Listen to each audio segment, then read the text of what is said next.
اس طرح کے فیصلے وہ کر رہے ہیں. یہ ساری چیزیں لوگوں کے لیے بڑی تکلیف ہے جس کی وجہ سے صحتوں پہ براہ راست اس کا نقصان ہو رہا ہے. مختلف قسم کے جو آپ کو پتہ ہے ذہنی امراض ہے اس کا لوگ شکار ہو گئے. ہر شخص ایک نفسیاتی مریض جو ہے اس معاشرے میں بن چکا ہے. یہ نہ چاہتے ہوئے یہ بات کہنی پڑتی ہے. تو پھر کیسے ان تمام چیزوں سے بچا جائے کہ ایک بڑا کامن کوشچن ہے یہ ذرا بتائیے. ڈینگی کی وجہ سے بھی جیسے وہ معاملات چل رہے تھے اور آج کل میں دیکھ رہا ہوں کہ وہ بہت ساری پروڈکٹس مارکیٹ میں آ گئی ہیں جس میں خاص طور پہ وہ جو پپیتے کا جو پیڑ ہوتا ہے اس کے پتے نکال کے شاید اس کو گرائنڈ کر کے کچھ وہ بنایا جا رہا ہے.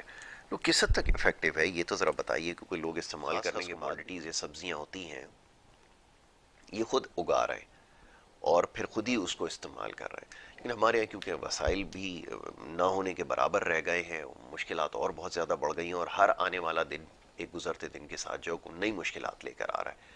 تو ایسی صورت میں لوگوں پہ بہت زیادہ اسٹریس ہے نہ چاہتے ہوئے بھی کیونکہ مہنگائی نے تباہ و برباد کر دیا تباہی پھیر دی اس ملک پہ.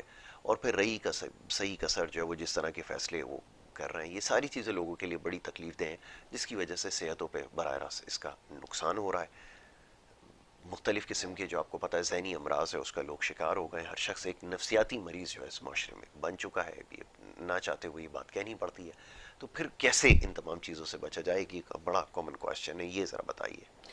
دیکھیں اس کے لیے دو تین چیزیں. جی اگر ہم طبی حوالے سے بات کریں تو آپ کو اسٹریس دور کرنے کے لیے دیکھیں اسٹریس جب بھی آتا ہے پھر ہم وہی طب میں جی مزاج کی جی بات بہت کریں خوب. گے کہ جب بھی آپ اسٹریس کی بات کرتے ہیں تو پہلے اعصابی کیمیکل آپ کو ڈسٹرب کر رہا ہوتا بالکل ہے. ٹھیک ہے. تو آپ نے غذا ایسی لینی ہے جو اعصابی کیمیکل کے اگینسٹ ہو. ٹھیک ہے. مثال کے طور پہ ہم نے غدی غذائیں لینی ہے.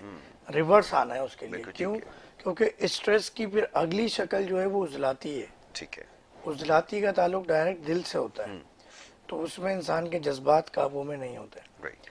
تو ان دونوں چیزوں سے بچنے کے لیے خود ہی ہم غذائیں تجویز کریں گے اور یہ چارٹ مل جائے گا اگر مجھے واٹس اپ کریں گے تو ڈائٹ چارٹ ہم نے بنایا ہوا ہے. ٹھیک ہے. دوسرا جو اہم بینگ اے مسلم ہمارا ایک اہم جزء ان چیزوں سے بچنے کے لیے وہ نماز اور ذکر اذکار ہے. سبحان اللہ بہت کیا اچھی آپ یہ بات ہے. دیکھیں کہ قرآن شریف واقعات سے بھرا ہوا ہے کہ حضرت یوسف علیہ السلام کو جب کنویں میں بھائیوں نے ڈالا جی تو اللہ تعالیٰ نے ان کو شہنشاہ مصر بنا دیا. بالکل ٹھیک ہے. تو اسی طرح موسیٰ علیہ السلام کو دریائے نیل سے راستہ عطا فرمایا. جی اسی طرح حضرت عیسیٰ علیہ السلام کو مردوں کو زندہ کرنے کا معجزہ عطا جی. فرمایا.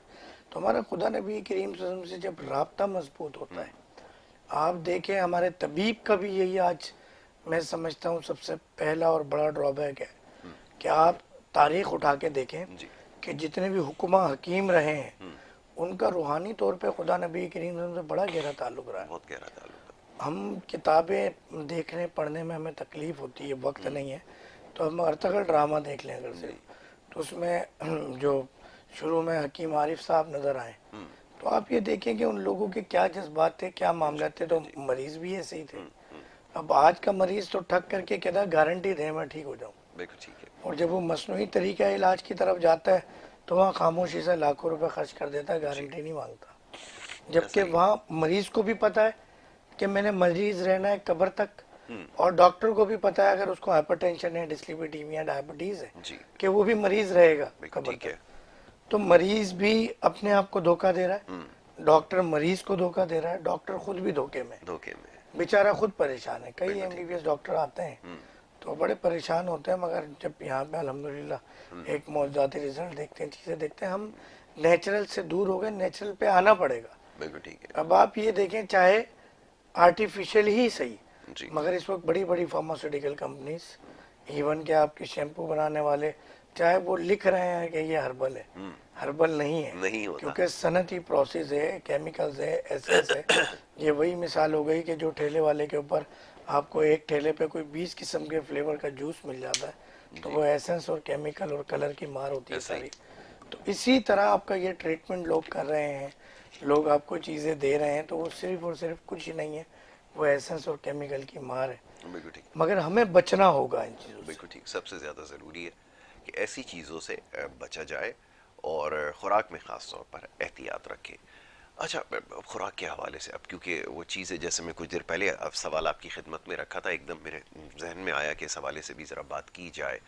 تو کن چیزوں کا استعمال جو ہے وہ مفید ہے جو ہم چھوڑ چکے ہیں اب کیونکہ اصل کی طرف واپس لوٹ رہے ہیں تو چیزیں اب سمجھ میں آنا شروع ہو گئی ہیں. میں ان چیزوں کی چاہوں گا ذرا وضاحت فرما دیں. یاسر بھائی اس کے اندر ابھی ہم گفتگو بھی کر رہے تھے سرکے کے حوالے سے، آپ نے جو یہ بات کی تھی، تو سرکہ بڑا ہی، کیونکہ بات پھر یہی ہے کہ سنت کی طرف آنا ہے. واپس آنا ہے. اب نبی کریم صلی اللہ علیہ وسلم صلی تقریباً اللہ. ہر کھانے کے ساتھ سرکہ کرم فرماتے تھے جی. ماشاءاللہ. اور سرکہ بھی اب بات یہ ہے کہ اس وقت مارکیٹ میں جو اویلیبل ہے وہ ایک آرٹیفیشل اور صنعتی سنتھیٹک ہوتا ہے کیمیکل یہ، ہوتا بالکل ہے. ایسا ہی ہے. اب وہ بڑا نقصان کر رہا ہوتا ہے. تو ہم انشاءاللہ کوشش کریں، میرے یوٹیوب چینل پہ بھی اس کا سرکہ بنانے کا طریقہ اچھا موجود طریقہ ہے ہے، ویری اور گڈ. بڑا ہی آسان طریقہ ہے. انشاءاللہ اس کو ہم ڈیٹیل میں پھر نیکسٹ پروگرام میں ڈسکس کریں گے. اور ضرور. گنے کا سرکہ میں ریکمینڈ کروں گا، ایک تو انگور جی. اور ایک گنے کا گڑ کا سرکہ. ٹھیک ہے. یہ بڑا ہی فائدہ مند ہے. اچھا. تو اکثر جو مائیں کہتی ہیں کہ بچہ جان نہیں پکڑ رہا، کمزور ہے، تو وہاں گنے کا سرکہ کام کرتا ہے. اور انگور کا سرکہ آپ کی تمام بیماریوں کے لیے کام کرتا ہے، کیونکہ انگور کا سرکہ آپ کی باڈی کی جو ہے وہ نہ صرف ریفریش کرتا ہے بلکہ میں یہ کہوں گا کہ وہ پورا صفائی کرتا ہے، بالکل ٹھیک ہے. کہ آپ ڈیٹاکسیفیکیشن کرتا ہے انگور کا سرکہ. بالکل ٹھیک ہے. تو ایک چیز جب طب نبوی میں ہے، جی. میری نبی کریم صلی اللہ علیہ وسلم کی شان ہے صلی نوٹ اللہ علیہ فرمانا، وسلم. تو بالکل. وہ تو پھر definitely result oriented. Result oriented ہوگی، یہ بات آپ نے بالکل ٹھیک کہی ہے. اچھا جی، اب یہ لاہور سے ہمارے پاس جو دیکھنے والے ان کے سوالات موصول ہوئے اور ڈینگی کی وجہ سے بھی جیسے وہ معاملات چل رہے تھے، اور آج کل میں دیکھ رہا ہوں کہ وہ بہت ساری پروڈکٹس مارکیٹ میں آ گئی ہیں جس میں خاص طور پہ وہ جو پپیتے کا جو پیڑ ہوتا ہے اس کے پتے نکال کے شاید اس کو گرائنڈ کر کے کچھ وہ بنایا جا رہا ہے. تو کس حد تک افیکٹو ہے یہ تو ذرا بتائیے، کیونکہ لوگ استعمال کرنے کے بعد بھی کچھ لوگوں کو نتیجہ نہیں ملا. کیا یہ واقعتاً ایسا ہے کہ افیکٹو ہو؟ جب تک مزاج آپ پیشنٹ کا نہیں پکڑیں گے، جب تک معاملات گڑبڑ رہیں گے. بالکل ٹھیک ہے. اس کی مثال میں آپ کو ایک بلڈ پریشر سے دے دوں، ضرور. یہ سمجھنے والوں کے لیے آسان ہوگا. میں نے کئی دفعہ نشاندہی کی کہ کس مزاج کی کیا نشانی ہے. بالکل ٹھیک ہے. ایک مریض ہے، اس کا سسٹولک بلڈ پریشر بڑھا ہوا ہے، بالکل ٹھیک ہے. اٹس مین کہ اس کی اعصابی کیمیکل ہاں بڑھے ہوئے ہیں، بالکل ٹھیک ہے. بلغمی مزاج ڈسٹرب ہے. اگر اس کا ڈائسٹولک بلڈ پریشر بڑھا ہوا ہے جی. تو وہ پھر عضلاتی سوداوی امراض کے اندر ہے، بالکل خشکی ٹھیک کے ہے. مرض ہے. اگر اس کی پلس ریٹ بڑھی ہوئی ہے تو وہ غدی صفراوی امراض کے اندر ہے، کیمیکل بڑھا ہوا ہے. بالکل ٹھیک ہے. تو اسی طرح اگر ہم تینوں کو ہی پپیتے کے وہ پتے دے دیں، اٹس رانگ. ٹھیک ہے. ہم نے لاسٹ پروگرام میں ڈسکس کیا تھا جی. کہ یہ زہر بن سکتا ہے. بالکل ٹھیک ہے. آپ یقین کریں کہ بہت سارے زہریلے اور طب ایسی چیز ہے، میں آج ایک نسخہ بھی آپ لوگوں کو بتا دوں ضرور ضرور. کہ مثال کے طور پہ کسی نے کانچ چبا کے کھا لیا ہو یا اس کو دے دیا گیا ہو، اس مریض کو آپ کیلے دے دیں اور کیلا وہ بھر کے کھا لے، یقین کریں وہ اسٹول کے اندر سب نکل جائے گا اور اس کی کسی بھی انٹسٹائن اسٹمک کے اندر اسوفیگس میں نقصان نہیں پہنچائے نہیں گا. پہنچا تو سکتا. طب کے اندر ہر چیز کا حل ہے، بالکل ٹھیک ہے. جو باقاعدہ طب کی کتابوں میں بھی لکھا ہوا ہے. ایسا نہیں ہے کہ یہ ٹوٹکے ہیں یا بالکل ٹھیک. سنی سنائی بات ہے.